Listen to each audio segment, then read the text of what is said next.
Um, Welcome back to my YouTube channel. It's nice to be back again. I'm sorry that I've been gone for such a long time.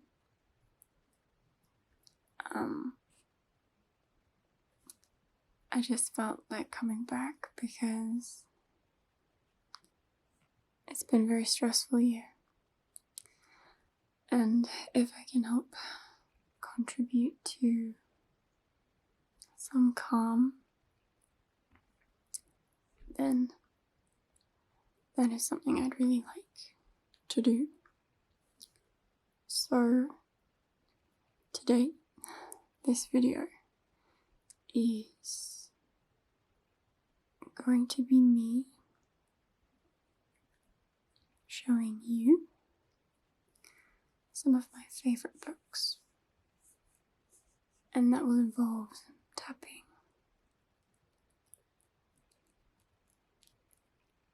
some page flipping, and I will read a sentence from each book just to share with you some passages that have spoken to me. And I hope that this can be a little bit relaxing for you. So, I'll start with book number 1.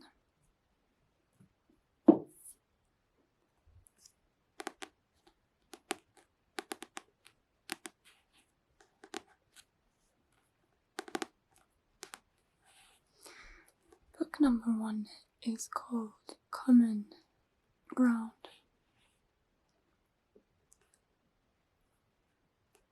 C-O-M-M-O-N-G.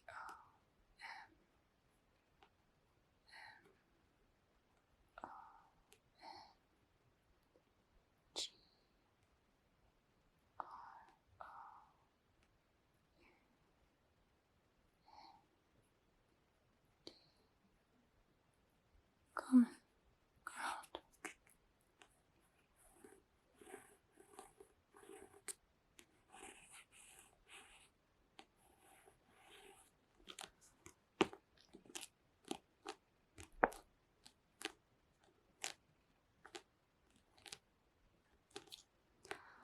Common Ground is a book by Rob Cohen.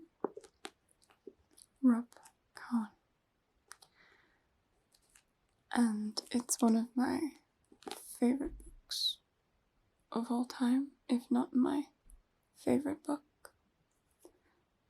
And I would recommend it to everyone.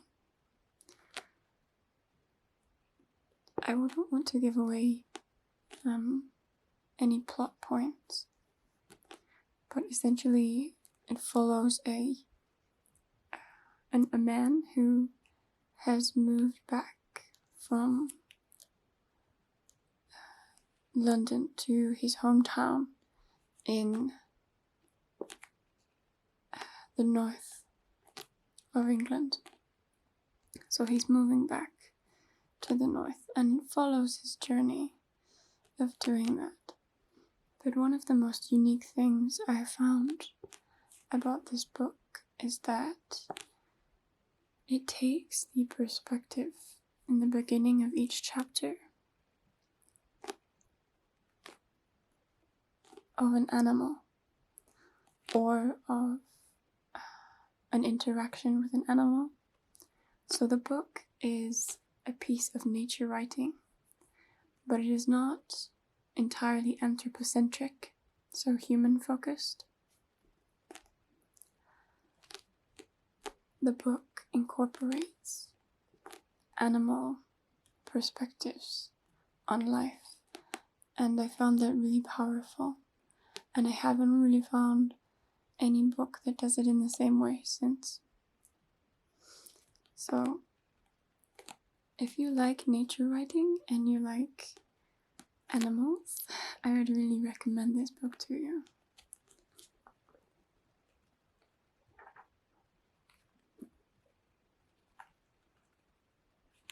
My copy is a little bit worn. I'm sorry. had it for a while. Let's see, I've marked some pages. I wonder why.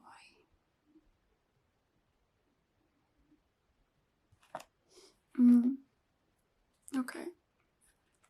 So I've underlined a section on page 206.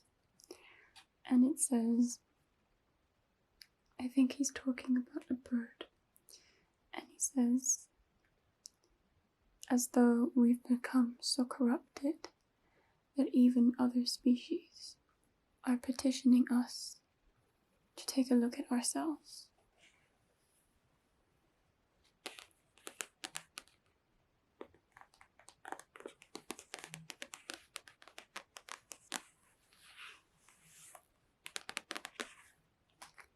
I find that really powerful because it's quite humbling. We have to look at other creatures to really put ourselves back in our place. In another section I've outlined, page 208. 208 is, we are all only ever passing through this world, but part of being alive is that magical process of making it our own. Of course, that assumes everyone has the power to make life their own, which not everybody does. However, if you are in the position where you have that power, that's a really beautiful thing. And so, even though we're only ever passing through this world,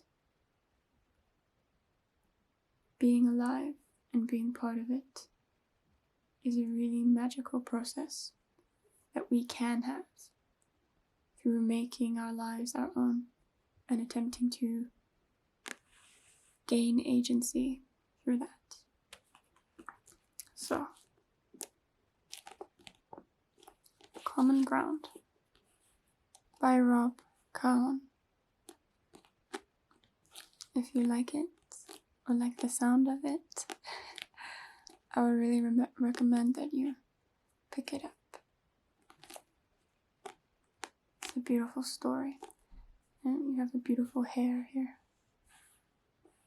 Also very beautiful. Okay, book two. Book two.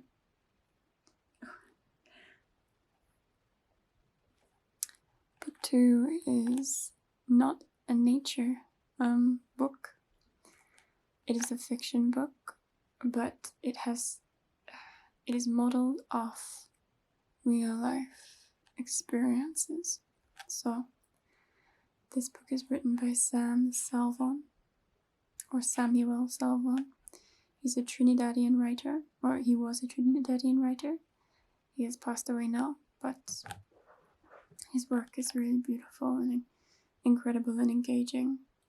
And I recommend this book to everyone, especially if you are British or interested in British history. This book is called The Lonely Londoners, and it is about a man. It is about individuals who migrate from the Caribbean to Britain or the United Kingdom. This particularly focuses on England and London in particular, and it looks at their journey and the experiences they have while living in London as black men during the Windrush period, so around 1950s, 40s, 60s kind of era. And I won't read a passage from this book because it makes me cry. It's a really powerful book. It's really even though it is a fiction, is very much modeled off of true experiences that were very real at the time. So I would recommend that you pick this up if you are looking to contribute to your knowledge on neo-colonialism. I suppose this would sort of be an insight into, and how to appreciate the realities that other people live. It's really moving. It's a very moving book, and I think it is an essential read. So, Sam Salvan, The Lonely Londoners. This is backwards to me, so I apologize if, for example, my tracing is not so good. But, yeah. Okay, book 3.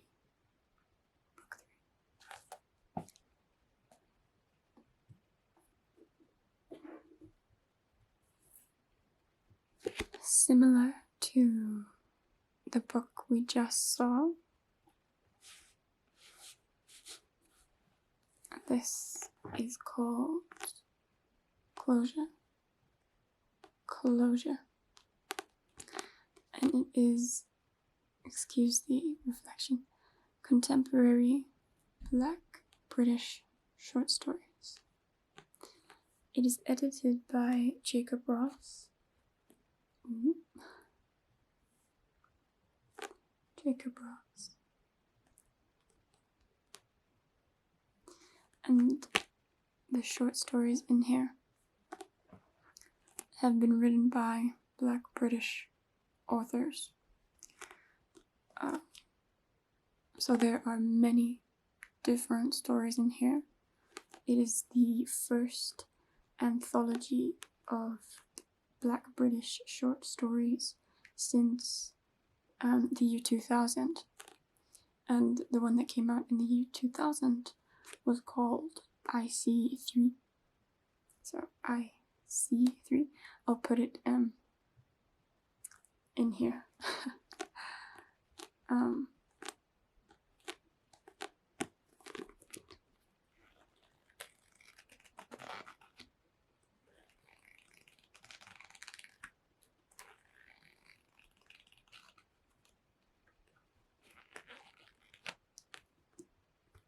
I found this collection to be really important to me, to celebrate Black art, and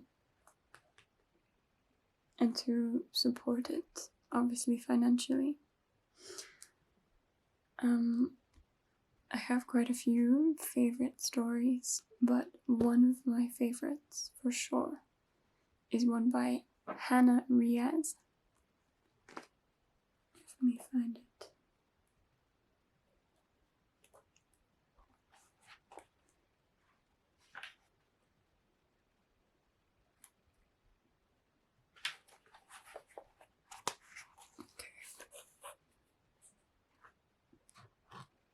Hannah Riaz. I've written a note here. Oh, I've written incredible story. And the story is called, you cannot see the beginning, but it is called A Cartography of All the Names You've Ever Given Me. A cartography of all the names you've ever given me. And I won't tell you what it's about, but there is a line in it that I think everyone should hear. And the line goes, "And isn't that something? When the melanin loves the man wherever he be. And to me, it's talking about how even if in this particular story someone tries to deny their color, eventually that reality will catch up with you, and to come to love the melanin like it loves you is a really beautiful thing. And if you can do that, you're golden. Right? And for me, it was just very inspiring to have a piece that was talking about embracing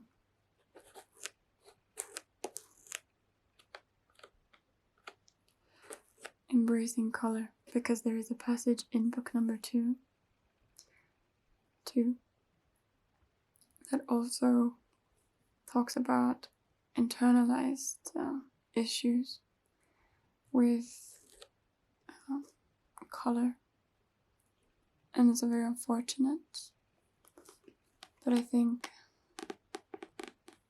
again, these are such important pieces of art and history in some cases that they are necessary to read, to understand the way people live in different bodies and in different colors and shades to the best of our ability, even though we can never experience fully what someone else is going through in their body, in their life, through their eyes, you know? So, Closure, edited by Jacob Ross. I would recommend it. I would recommend all of these. That's probably quite boring for me to say. Okay. This is a book I haven't actually read yet. So, I apologize, but I'm really excited about reading it. So, I wanted to share it with you. This is a book on environmental and nature writing. I would eventually love to do some nature writing, like seriously to write about it.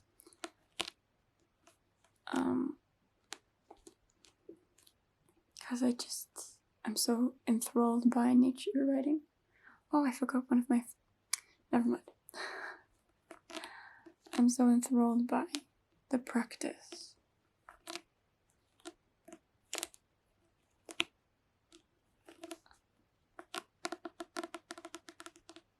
This sound is so interesting. It sounds almost hollow.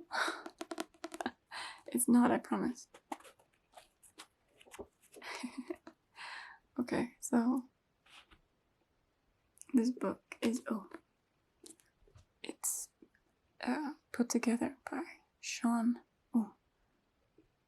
Prentice. Sean Prentice and Joe Wilkins. Yes, I'm reading it backwards. I apologize.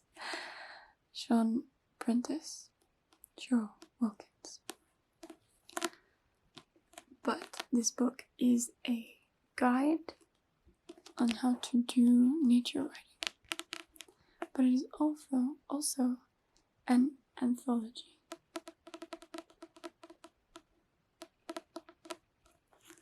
Which means, like the other book we just saw, it is a collection of works as well. So, for example,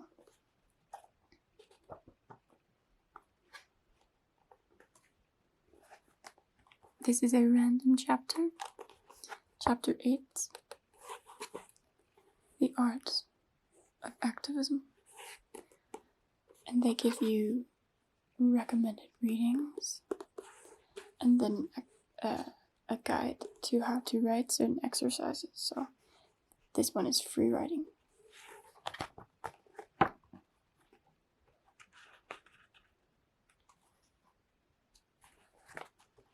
And then they give you tips on what it's like to write a vignette.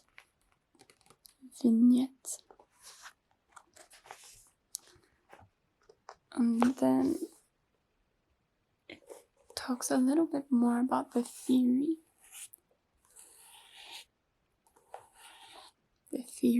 of writing, and tells you how to argue. But I'm not sure I'm a big fan of that idea, but maybe that is what makes a good writer. For me, I'm just looking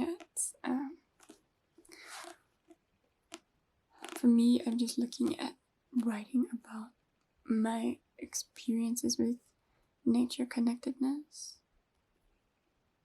That's what interests me personally, but that is not the same for everybody. So this is book number 4.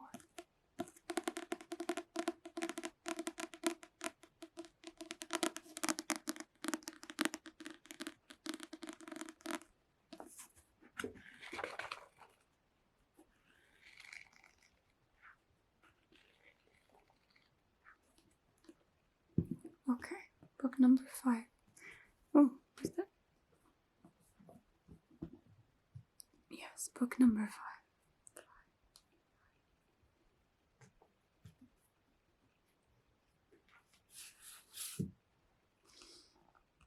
No, this book is a book which is a poem or collection of poems. This book is written by a poet and a novelist called Kai Miller. He does some talks on YouTube that you can look up. Kai Miller. He is a Jamaican poet, but he studied at the University of the West Indies, and then he did some of his education as, I believe, master's degree and his doctoral qualification in the United Kingdom. This is a very small book, I say. You could read this in like an hour, especially because it's poetry. So, for example, some of the pages are just paragraph, and that's it. I take notes, even if it's just random books. I like to take notes, write down what I like. So I will read you. Oh, no, okay. This is called, right, sorry, I didn't even tell you what it was called. My apologies. This poetry collection is written by Kai Miller, and it is called The Cartographer Tries to Map a Way to Zion. Now, this poetry is a conversation between a Rastaman, so a Rastafarian man, and a Western cartographer. And they are dancing back and forth in their conversation about how to appropriately map space. And what's nice to me about this book is that it is not a conversation that posits one idea against the other without nuance. It's very beautiful and focuses on the element of discussion. And I really appreciate that. So I will read you a line that really touches my heart.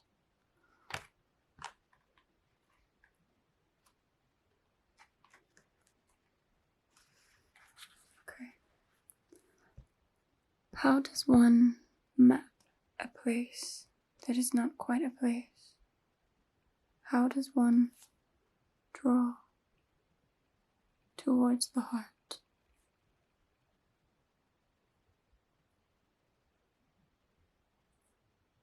I think that line has made me think a lot lately.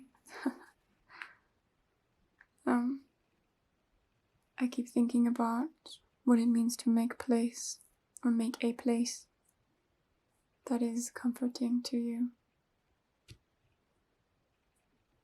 and who you include in your place. And I also think about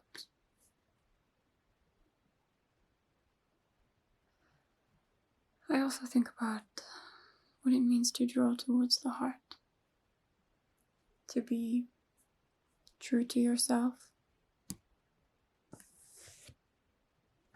but also sometimes we know what our heart wants, but there are things that we must do first, or put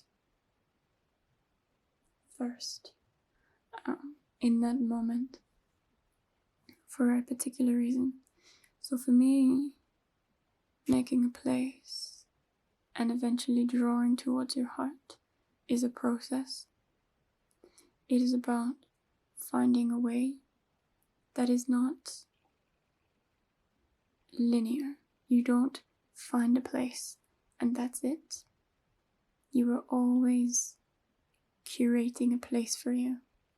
You are always attempting to draw towards your heart, which is your true self. Another section that I really love and appreciate is this phrase, couplet. And at night, there is almost nothing between the things we say and the things we mean. And so the meaning behind that is that usually at night, what we really mean comes out in what we say. There are less filters to what we think, and in that way, nighttime closes distance between people and even yourself. If you're in conversation with yourself, like me right now, not that if you are in conversation with yourself, nighttime closes the distance. And that is why sometimes we say what we want to say at nighttime, when we feel like we cannot say it in the day. We feel too exposed. Again, I would recommend it. Really beautiful. Oh, and it was shortlisted. Yes, for the 2014 Costa Poetry Award. So it's not just my recommendation. Okay. Excuse me if there's a cut here. Apparently I can only record 30 minutes at a time. Okay, so this book is written under a pseudonym, Tamsin Kalidas. Tamsin Kalidas. This book, I Am an Island, has caused a little bit of a stir.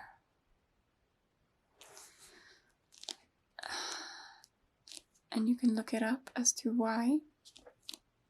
However, I'm of the opinion that this is a book that has been written by a woman who is reporting on her experience. I do not know if it is true or not, but I choose to believe what she has put in this book. And that, of course, it is colored by the language, it is embellished, it is made interesting. However, I choose to believe that she wrote how she felt. And because of that, this book was, again, moving, touching. I could not put it down. I read through it so fast. And I would definitely recommend this. It's quite hard to read emotionally. This book also covers how she comes to land in the Scottish Highlands, where she lives. She lives, on one of the islands. And she is quite isolated, but it works for her in some ways. It also addresses issues of race, which are very important. See, my themes are nature and race, I guess you can tell.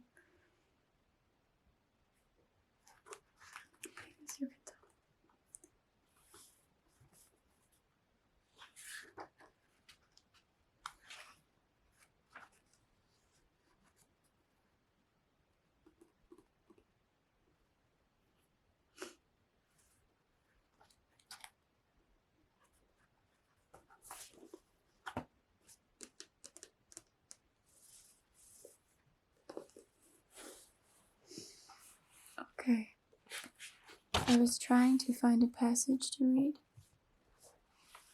and I think I will choose this one.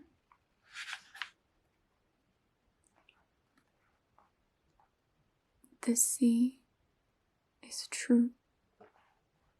It will never break, snap, shatter, die or end. I always marvel at the sea. I think it is amazing. It is formidable. It is humbling. And yet life-sustaining. We came from the sea. And in that way we are always connected to its push and its pull. And I don't mean in a necessarily spiritual sense, even though I also do. I mean in a physical sense. We are made of water. We are dependent on it, and it reminds us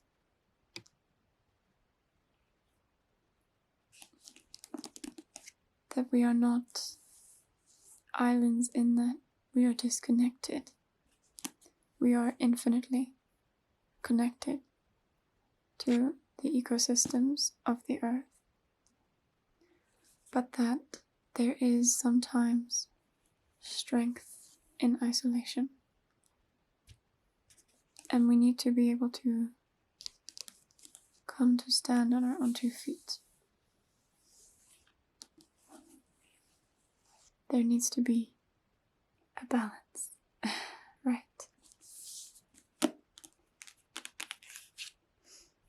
Tamsin Kalidas, I am an island, would recommend. Okay, 2 books left. 2 books left. And we have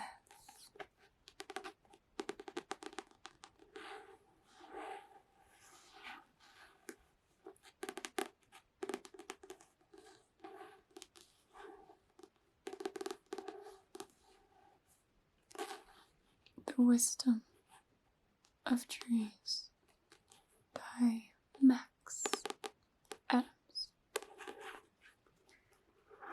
Again, another book I have not actually come round to reading, but I read very fast. Not that I rush. I never rush. I just read quickly when I'm in love. So, I will read the blurb of this book. The reason I'm enthralled by it is because I've been meaning to read it for a long time. A long time. It kept showing up in places. I assume because it's very popular, but also I just felt very drawn to it because it is the kind of thing that I read often. And so I bought it and perhaps a year ago now, which is interesting. Oh, it has images. I will show you an image. So this is of the yew tree. Oh, sorry. The yew is a symbol of longevity, everlasting life and sacrifice. The yew's funereal looks and toxic constitution have largely relegated it to a place in churchyard and cemeteries. Wow, that's interesting. I think that's beautiful though, that we can be around what's living, even in times of death. There is always rebirth. The body always contributes to something bigger than itself. Always. And I think that's really beautiful. And we should focus on rethinking these situations sometimes. But of course, that is not always appropriate. Okay, so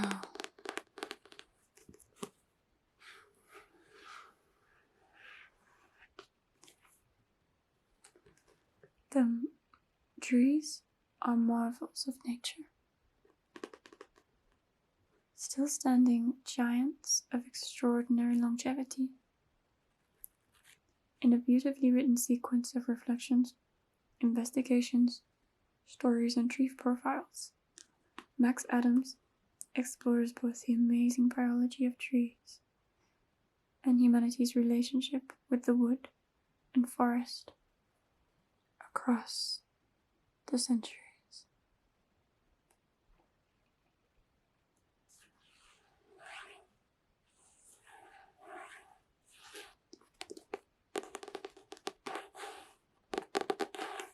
I think what I'm really drawn to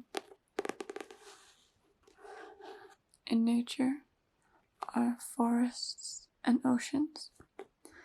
That's just me. Some people are drawn more to the mountain or to the desert.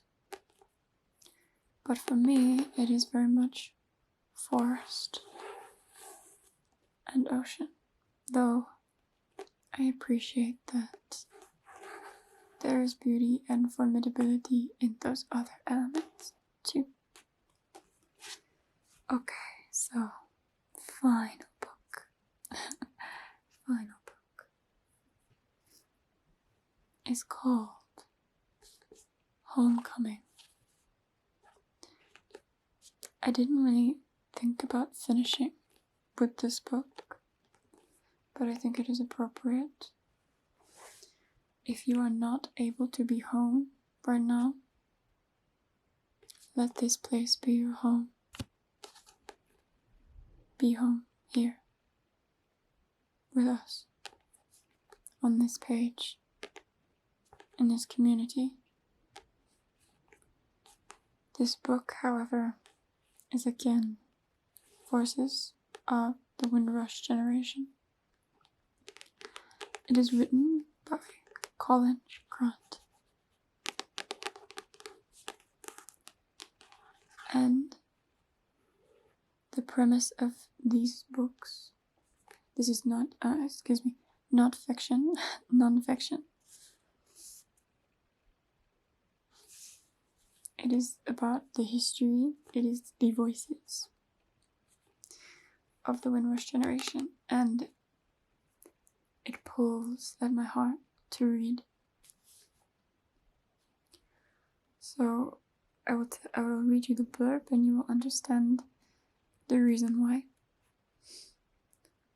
Homecoming draws on over 100 first-hand interviews, archival recordings, and memoirs by the women and men who came to Britain from the West Indies or the Caribbean between the late 1940s and the early 1960s. Yeah, Windrush Generation, 1940s, 50s, 60s period. Through their words, we witnessed the transition from the optimism of the first post-Second World War in Europe, arrival, to race riots of the late 1950s. Stories of hope and regret, of triumphs and challenges, brimming with humor, anger, and wisdom. Together, they reveal a rich tapestry of Caribbean British lives. Again, an important book to read, regardless of where you're from or what life you're living.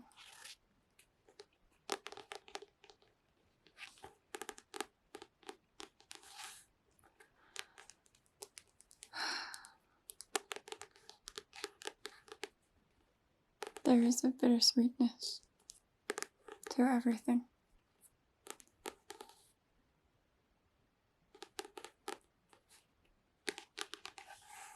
So, once again, homecoming.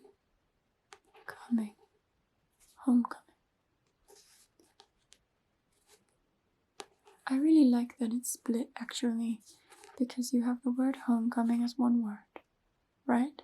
To symbolize you are coming home. But then you also have home, which is something that you create yourself. You can feel very connected to environments that you know. However, when you are moving, you have to create your own home. And that is a process that is coming, that is in creation.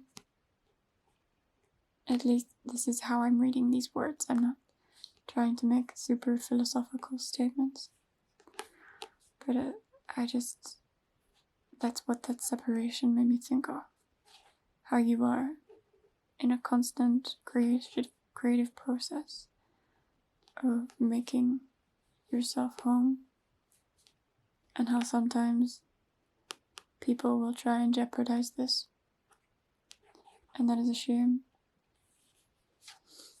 But maybe you will have friends who you can create home with. So, homecoming. Voices of the Windrush Generation by Colin Grant.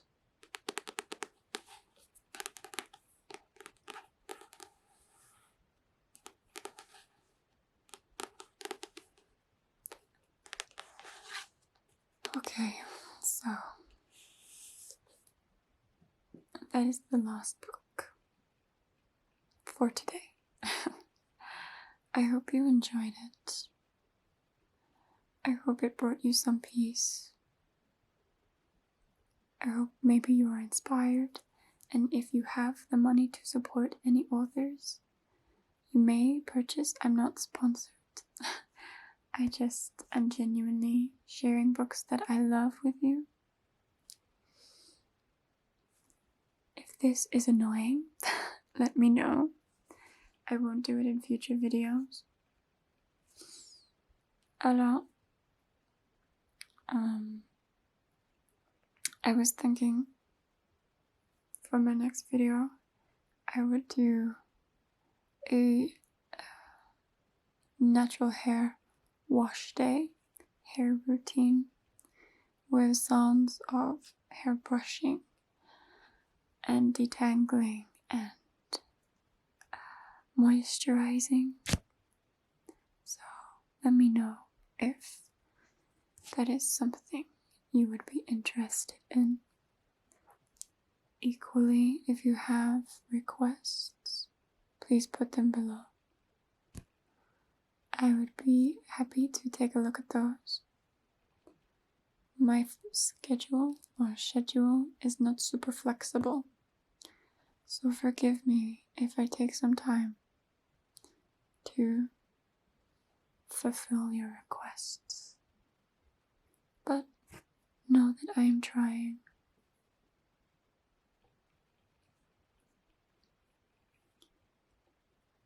I hope this brought you a bit of peace, as I have said. So, good night, everybody. Or good morning, good afternoon. Mademba, viskrama, oicheva. Alright, good night.